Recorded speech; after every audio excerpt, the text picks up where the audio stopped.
over my hat, but it did come in handy while I was picking berries for Mrs. Bird. And that's when I noticed something very strange in Mr. Curry's garden. It looked as though he was getting ready for a garden party, but he never has those. And then he started doing the strangest thing with an old rag. Nothing like a fresh summer day to clear the mind and relax the body.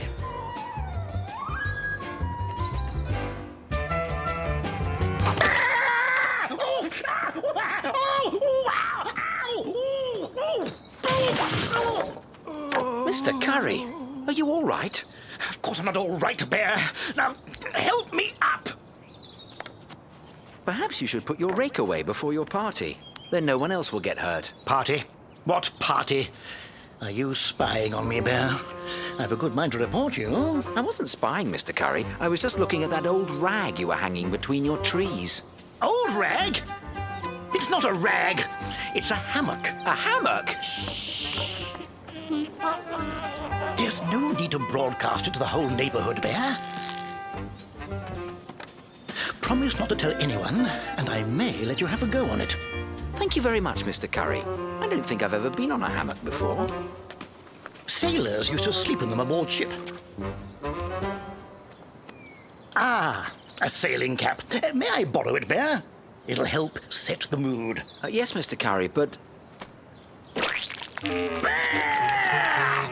Oh, dear. I'm sorry, Mr. Curry. Is there anything I can do? Yes, you can tie the other end of the hammock to the tree while I go inside to change. Then I shall take a well-deserved rest after a hard week's work. I shall have to tell Mrs. Bird that she's wrong. She says you haven't done a day's work in your life. Why, I never... Oh, the nerve of that woman. Are you sure your hammock is safe, Mr. Curry? Safe? Of course it's safe. It may have one or two holes here and there. One or two? There's one here, and there, and here. I think you may have some hammock moths. Bear, after you finish tying it to the tree, you can test it to make sure it's perfectly safe, comfortable. And don't touch a drop of my lemonade. I shall know if you have. I've marked the jug. Getting into Mr. Curry's hammock wasn't as easy as it looked. I could have done with a book of instructions. Bear! Stop swinging and get to work. My best marmalade sandwich!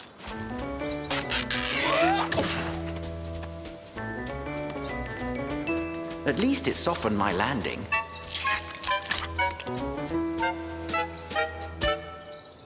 It was time for Plan B. Bear! There's no time to lie around. Get cracking! You're so sticky. It was just a matter of proper timing to hit the target.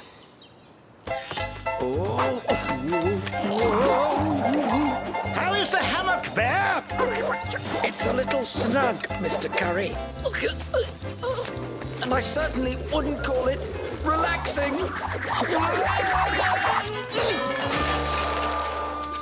Mr. Curry said not to touch his lemonade, so I was sure he'd be upset that I had spilt some.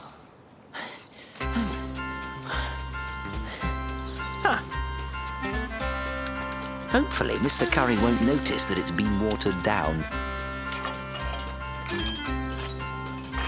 I still had to find a way onto the hammock. I do hope Paddington comes back soon. Henry said he was coming home early with a special surprise. Since bears are good at climbing, it was time for Plan C. And after all of my efforts, I'm sure Mr. Curry won't begrudge me one small apple. What are you doing up there, Bear? Plan C, Mr. Curry. C for catastrophe. How dare you pick my apples without permission? My lemonade!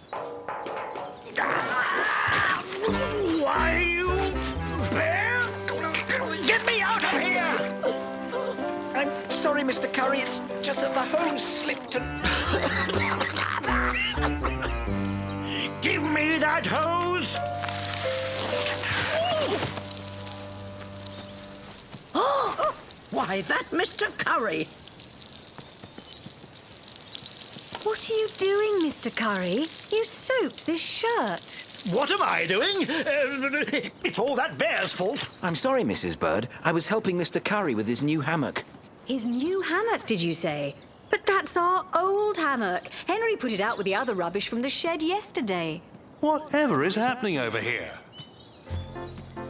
Paddington's been trying out Mr. Curry's new hammock. Oh, don't get on that. It's completely rotten. Rotten? But Mr. Curry asked me to test it for him.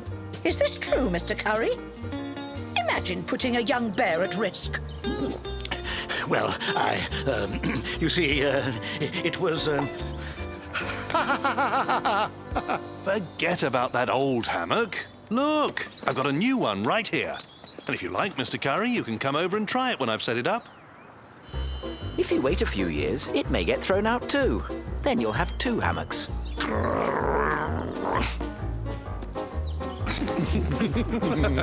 I think it'll be a while before I go anywhere near another hammock, Aunt Lucy. Mr. Brown said I could be the first to try out his new one.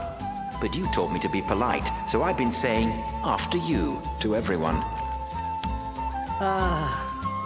Nephew, you don't know what you're missing.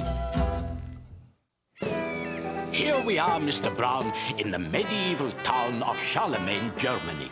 It's the setting for the next chapter of my book, The World and Its Wonders. I thought we came to see knights in shining armor, Mr. Gruber, as well as your friend, Herbert von Dulong. I don't know about the knights, but if you ask me, everyone here dresses a little strangely. a wise bear, it is oft-times told, knows all that glitters is not gold. They have a funny way of putting things, too. Oh, he talks that way because he's a fool, Mr. Brown. Mr. Gruber, it's not like you to be rude. Not that kind of fool, Mr. Brown. I mean, he's a jester. You see, every year, the people of Charlemagne dress up and pretend to be someone from the olden days. It's all part of a medieval festival celebrating the town's history.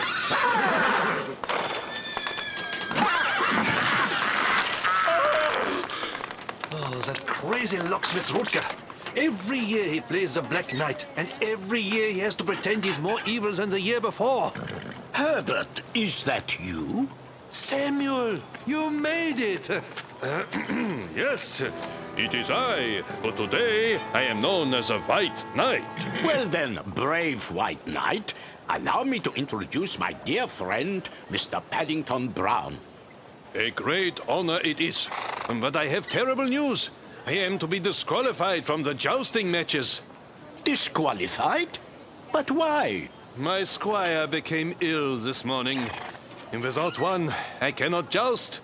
It is so dictated. But that's awful. Is there no one else who can help you? Excuse me, Mr. Knight. I'm not a squire, but bears are very good at helping. Be you brave, honest, and true as all squires must be? My Aunt Lucy thinks so. Then do not loiter, Squire Paddington.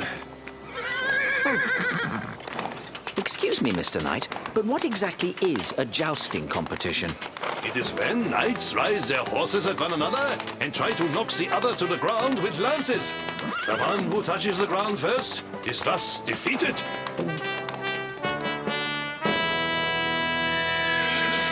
Knights of Charlemagne, you are the finalists in the battle for my hand in marriage. Her hand? But what about the rest of her? It's a figure of speech, Mr. Brown. It's an old medieval tradition.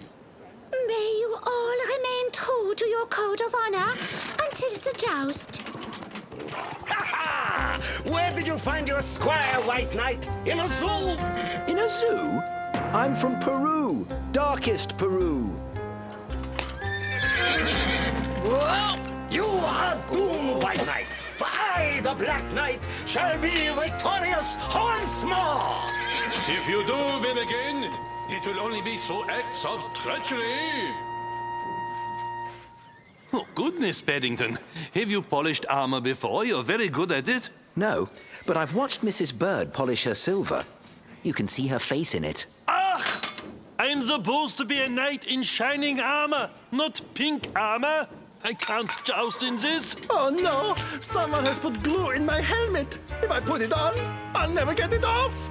Oh, don't tell me these knights can't compete. Isn't that a shame? Everyone's having such bad luck. Forewarned is forearmed. The fool wasn't so silly after all. As Mr. Knight's squire, I had to be on the lookout. Help! What is it, Black Knight? I'm not playing knights now, Herbert. There's no time to explain. Hurry, please. Stay here, Paddington.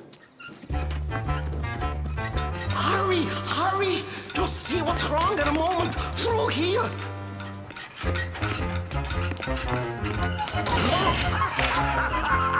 Such trusting souls are too easy to fool. Rutger, really, this is too much. No, it is just enough to ensure victory is mine. Goodness, Black Knight, where are the other brave souls? I'm afraid I shall be the only contestant today, fair maiden. What? What happened to the others? Where are their squires? Here I am, but my knight seems to have disappeared. In that case, fair squire, you must ride in his place. Tradition dictates it. Besides, there's no way I'm even pretending to marry the Black Knight. Are you serious? You dare compete with me?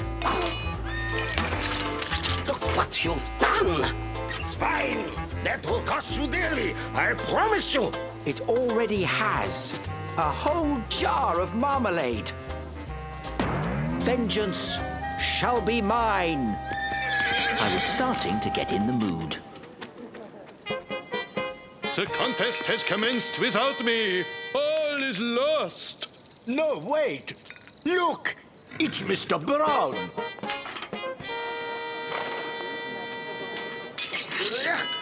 Wretched marmalade. May the best knight win! Foolish knight, come and meet your master.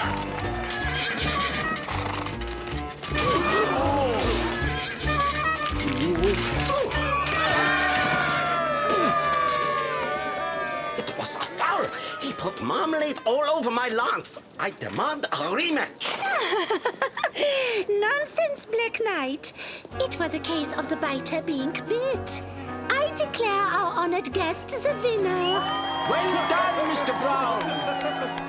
Honored bear, you embody the true spirit of a knight and may claim your prize. Ah, what's this? Oh, marmalade. I hate marmalade. Then I fear, fair maiden, we cannot be wed. In matters of taste, I am afraid, a bear will always choose marmalade. No truer words were ever spoken.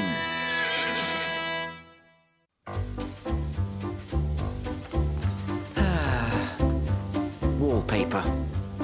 If only. 2 weeks had gone by since Mr. Brown announced he would redecorate my bedroom. But he still hadn't started, and I was beginning to think I'd have to live in the guest room forever.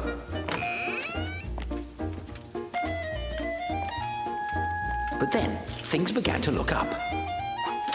There you are, Henry. Now you've no excuse for leaving Paddington's room a moment longer. Then I'll start bright and early, in a few days. That's what you said last week. Why not begin this morning? Because I won't be able to finish it today, and tomorrow we have a wedding to go to. But like Mrs. Bird says, there's no point starting a job if you can't finish it. I've never heard you say that. But I have said, don't put off until tomorrow what you can do today. Henry, Paddington's been waiting 2 weeks already. Don't worry, Paddington. Dad can't put it off forever. Goodness knows he's trying to. Your father isn't very fond of decorating. Perhaps Perhaps he ought to pay someone to do the work for him. Hurry, everyone, or we'll be late for the wedding. Allow me, Mr. Brown. Here, I'll get that for you, Mrs. Bird. Thank you, Paddington. I hope you won't be at a loose end while we're gone for the day. Don't worry about me, Mrs. Brown. I get my best ideas when I'm at a loose end. Whoa! I don't like the sound of that. There was no reason for Mr. Brown to pay someone to decorate. Not when he had an extra pair of handy paws in the house. Painting the window frame looks like a good place to start. Now, I must be careful not to spill any.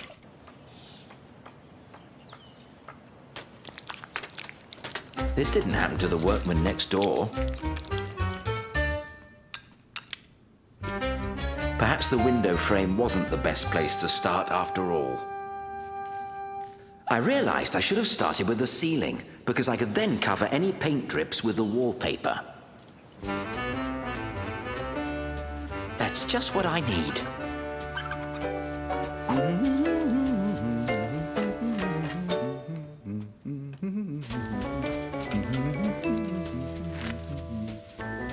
Bears never stay down for long.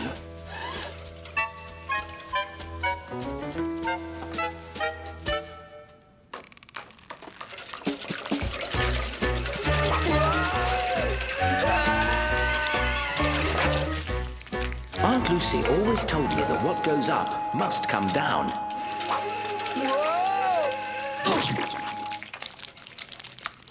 And she was right. Oh dear.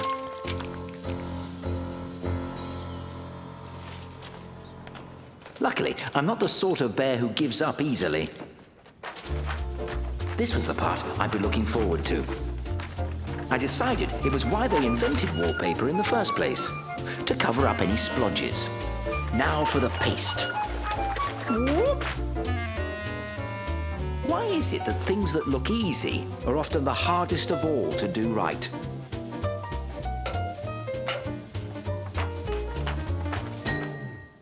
But I discovered that once you get the hang of putting the paste on the paper, wallpapering really isn't very difficult at all.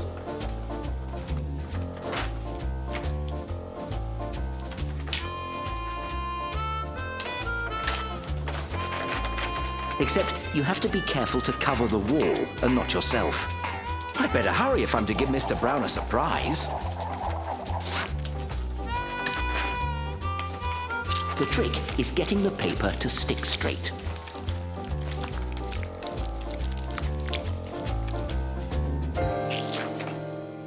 It doesn't look so bad. The overall effect is quite nice, especially if you turn your head and squint a bit.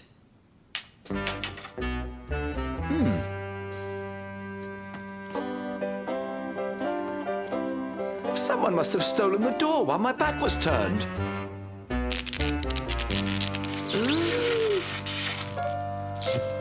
Help! Paddington, we're home! Paddington? I don't like the sound of that. I didn't hear anything. Exactly. Shh, listen.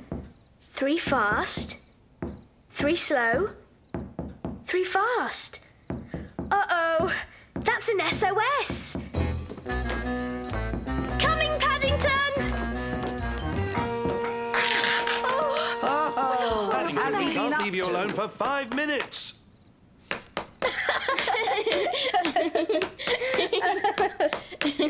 I think I must have papered over the door by mistake while I was doing the decorating. It was meant to be a surprise. I expect it'll look better when it's dry. If this paint dries, we'll never get a comb through your fur. It's bath time for a certain young bear. It's a shame we can't give the entire room a bath. That settles it, Henry. We simply must hire some professional decorators. Oh, well, if you insist, Mary. I was in trouble again. and I wasn't looking forward to another of Mr. Brown's little chats. Good job, Paddington. Now I won't have to do the decorating. Here's an extra £1 for your pocket money. Thanks to you, Paddington, we'll finally get the job done properly, and the decorators will be finished in no time. Here's £1 for your work. Well done, Paddington. Because they're going to hire professionals, I won't have to do any of the cleaning up. Here's £1 as a little thank you. I wonder how much I'd get if I offered to pay